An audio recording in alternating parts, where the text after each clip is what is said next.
Okay, let me share my screen.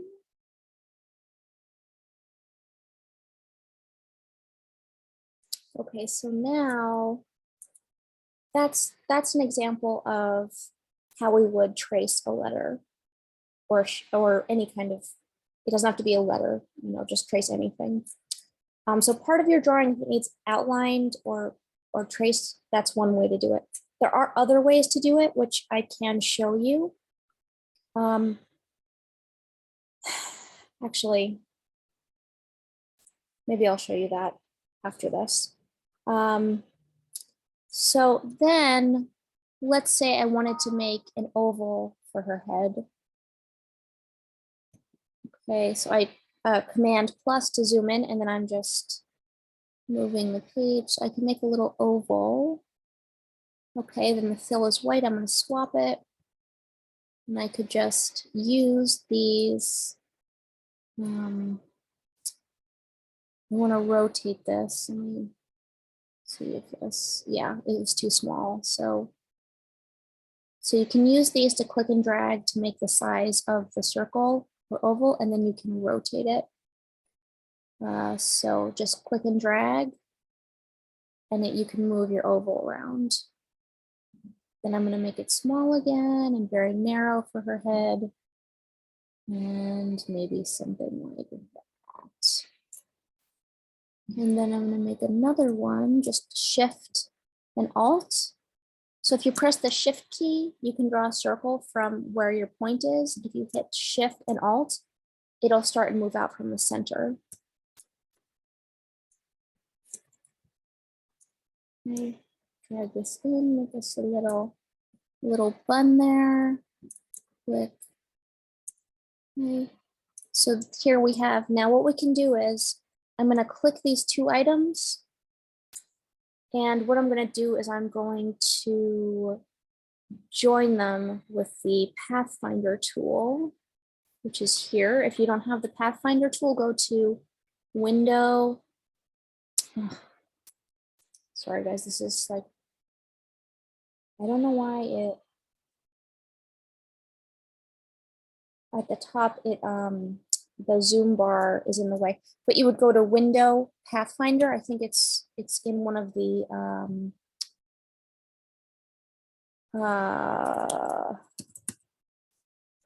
it's within one of the like transform or something. Effect Pathfinder. Oh no, yes, Window Pathfinder. Okay. So I'm gonna click these two items while holding down the Shift key, click, Shift, click, and then I can hit this button in the Pathfinder to unite the two objects, and then it's one. So her hair is one item. So this would be her black hair. This little part of the face I can make separately. And I think that's a pen tool thing. So let's make this black. Swap those, make the fill none. I'm gonna move her hair over here for now. And then I'm gonna again go to my pen tool, click, drag, just gonna do this real quick. Click, drag, Alt to drag your handles around. Click and drag, Command plus. Oops. Okay, so it's a little wonky the way I've done this. However, you can always go back and fix it. So I wouldn't worry at all. And I think I would probably just, and you can see, I can't see anything here because the fill is black. You can make the fill none so that you can see what you're doing. But what I would do is I would just adjust this, click. All right, and I might even get rid of that point. This is pretty random here. But basically, you're just going to click and drag around to make it. All right, and you can see this is a really sharp point here, which is not what we want.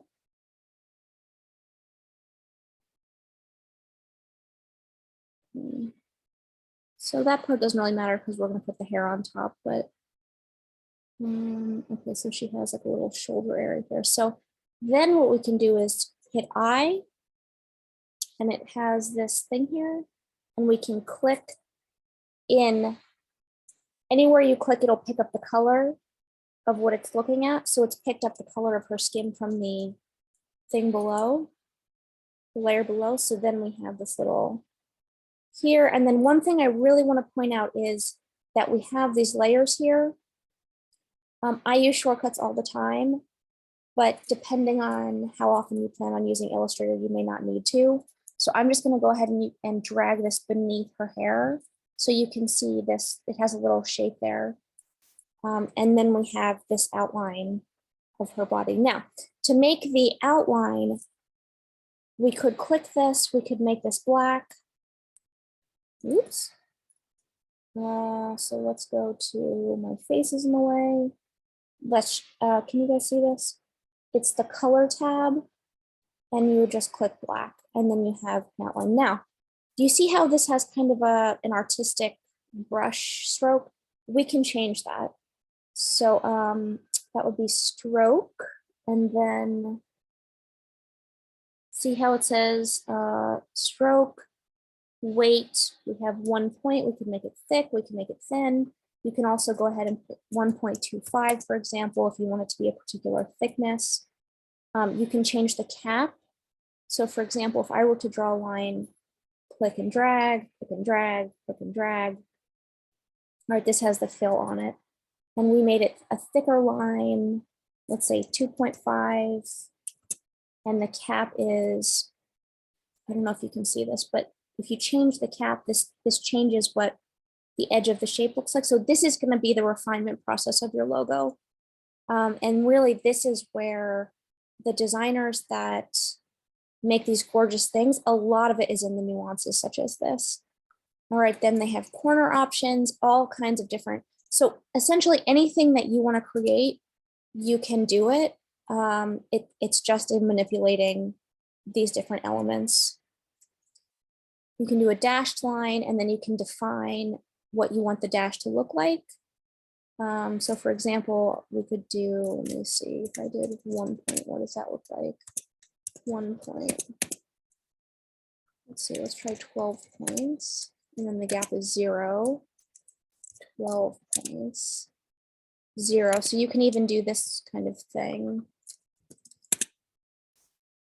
Okay. All right, so this is a 12-point dash followed by a 0-point gap and then a 12-point dash. And this is what it looks like. So there are all sorts of things you can do. And as you can see, it's going to change the way it looks. So this is something we could go really in depth here, but I'm just going to skim the surface here to keep it as brief as I can, because I know you guys have a lot going on. You could add arrows, you can do all sorts of things. So the one thing I do want to show you is that profile. If you look at this uniform, you can change this. Okay, let's take away the arrow. And then, okay, so this is kind of what we're going for.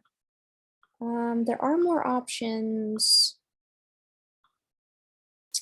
somewhere, but I have to think about that. For now, let's do this one that is called width profile 6. All right, so click here. We're going to go to width profile 6. And that's sort of what we're going for.